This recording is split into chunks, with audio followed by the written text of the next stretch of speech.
All right. Welcome to another episode of Tuesdays with Audie. And of course, I am your host, Audie. Now we know that we are in the final stretch of 2020 monologues. We are hitting day 9, September. Once we hit September, wake me up until it ends. So, without further ado, I'm not going to do the typical monologues that I did in regards to all the previous month. All I'm gonna do for this monologue is bring up one of those personal monologues that I did for the month of September, which happens right after I was fired on September 24th.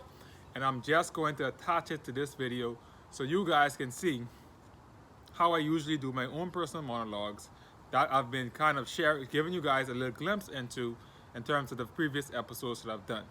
So without further ado, please enjoy the monologue in terms of where my mindset was and my headspace was when I got fired from my job on September 24th, 2020. Peace, love, and enjoyment. Thank you guys for continuing to support. Thank you for tuning in. And let's go ahead get that baby started. Boom, boom, boom, boom! Today, the boy got fired again by the same people. Talk about rodeo. Talk about a month. Talk about the time to be alive. YOLO, right? You only live once, bro. You only live once. And whatever it is that you're feeling right now,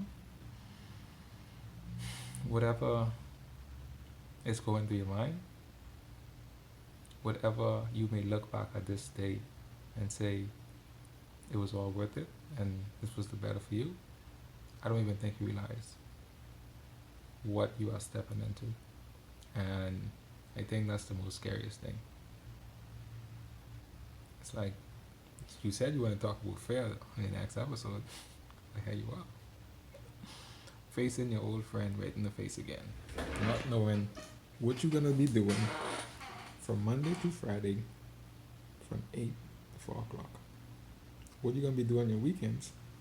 You're not gonna be planning lessons anymore because you don't have that aspect of it to kind of worry about, or even grades, or even assignments.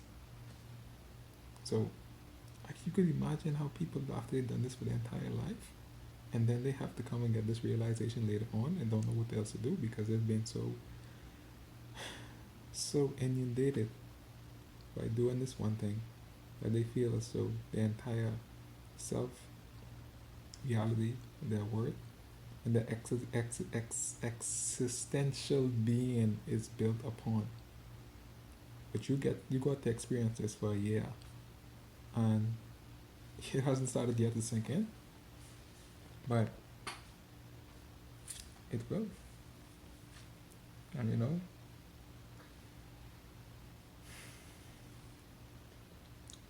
you think whenever we're in this particular moment, we always ask ourselves, why?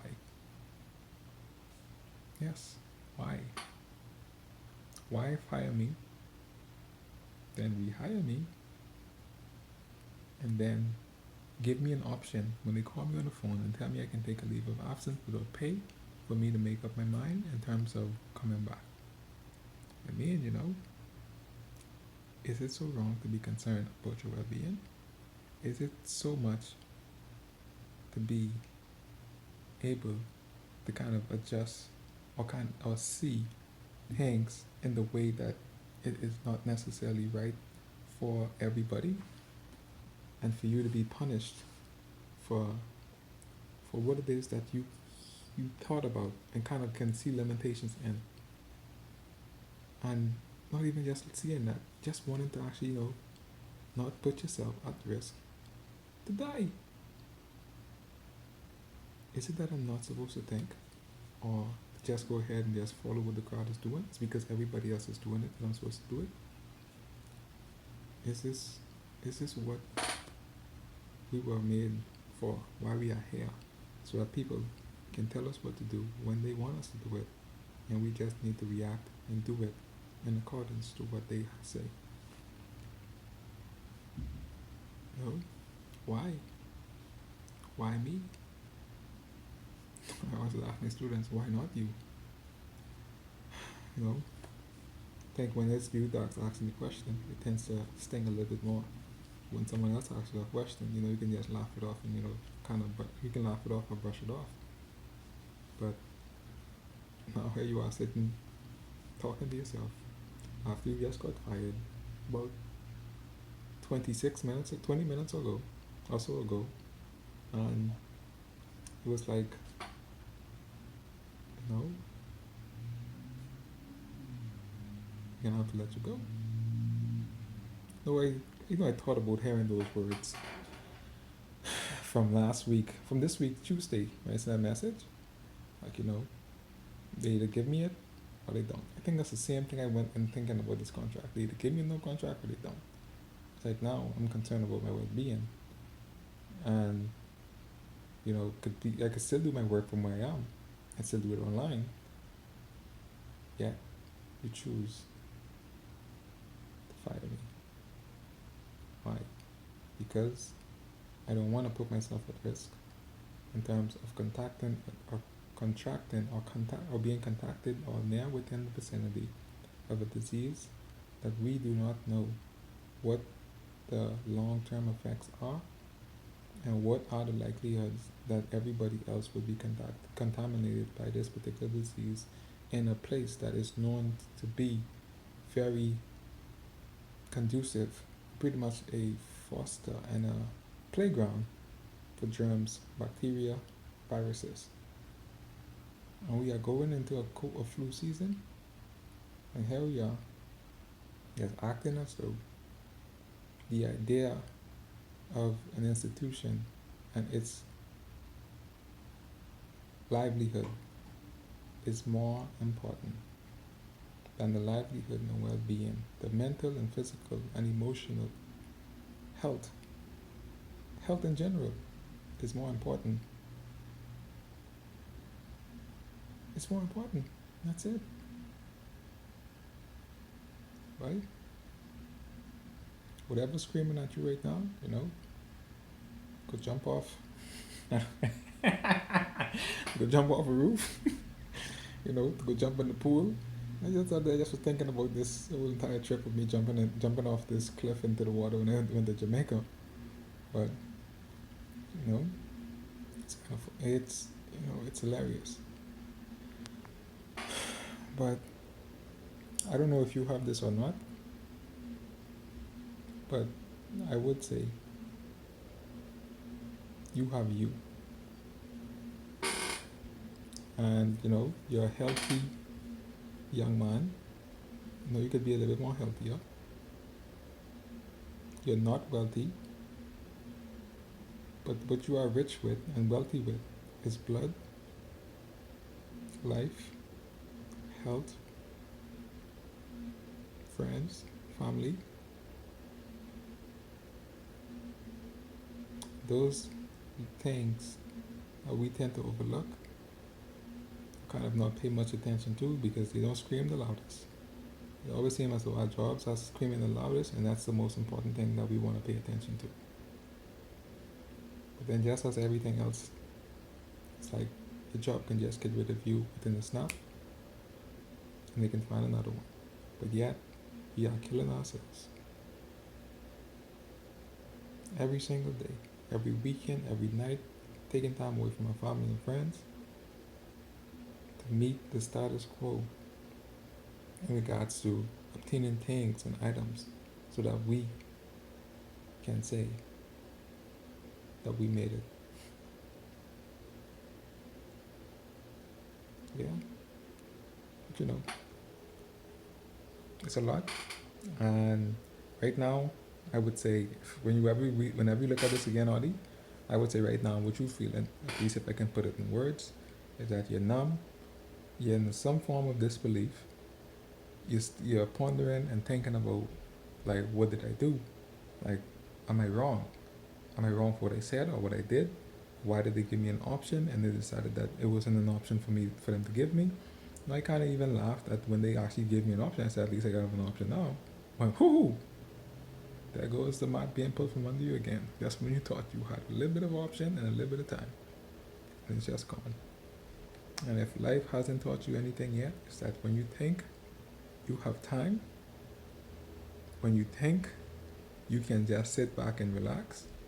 When you think that you're comfortable, that's when your favorite friend, chaos, comes into the place and just shake things up and show you that you did not have anything under control. I always laugh and say chaos is my favorite friend. And you always need to inject a little bit of chaos into systems to show that it's not, that's to show whether or not it is able to kind of withhold in terms of rethinking that it is robust and well efficient. But if you didn't consider your life as a system that needed a little bit of chaos, welcome to the playing field, my friend. Welcome to the playing field. But congratulations, completed 1 year, and it was definitely a very intriguing ride. You learned a lot. Not saying that it's over, but in terms of this ride that you were on, it definitely seems as though it's over. So you gotta celebrate the beginnings, and you also gotta celebrate the ends. Even though the ends may not start how you wanted, but this journey did not actually start the way you wanted either way. So here you are. It was spontaneous in the way it started. It is definitely spontaneous in the way it ended. So peak end rule or beginning end rule, whatever you wanna say, average out. But you know,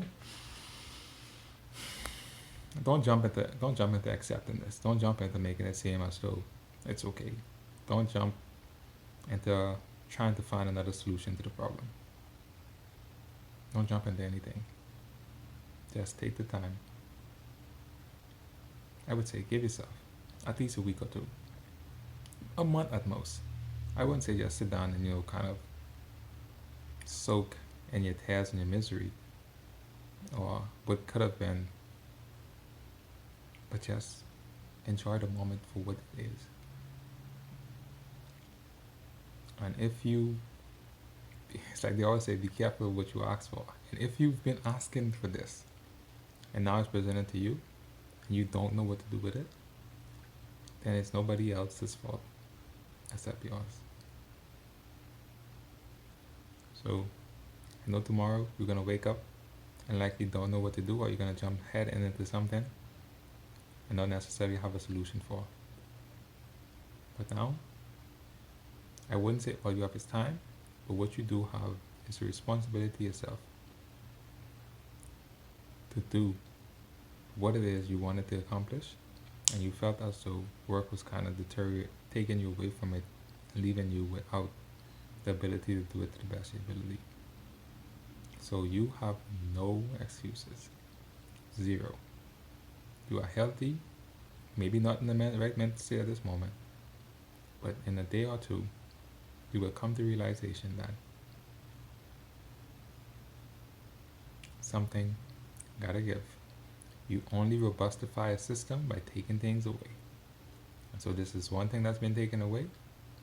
So whatever extra variable and extra variance that was presented within your life, that's one less variance that you have to worry about. Now, it's time to break it down and see how it goes from there. Take the time out and get ready for this presentation tonight, because you are needed to be in the right space to make this presentation. But if you are not, then you need to communicate that openly with everybody and let them know. But even if you even said at the beginning of it that you were fired from your job today, I think that would bring it home for everybody. Talking without a floor plan, boy, your life never stopped having a floor plan. So use this as a floor plan in regards to what it taught you and what you can benefit and achieve from it all. And even if you don't achieve nothing, even if people say you're wasting your time, but at the end of it all, there's something that got to give. And if something is given, it can be taken. Rent is due every day when it comes to success. And every day you have to pay your rent. Don't ever get too comfortable, because every day rent is due. So it's due process. It's due time. Time for you to pay up. You gotta pay up. It's about time, bro. Been sitting still, feeling too comfortable too long. It's time for you to feel that uncomfort most of the people around this country is being experiencing. You can be grateful for what it is that you do have.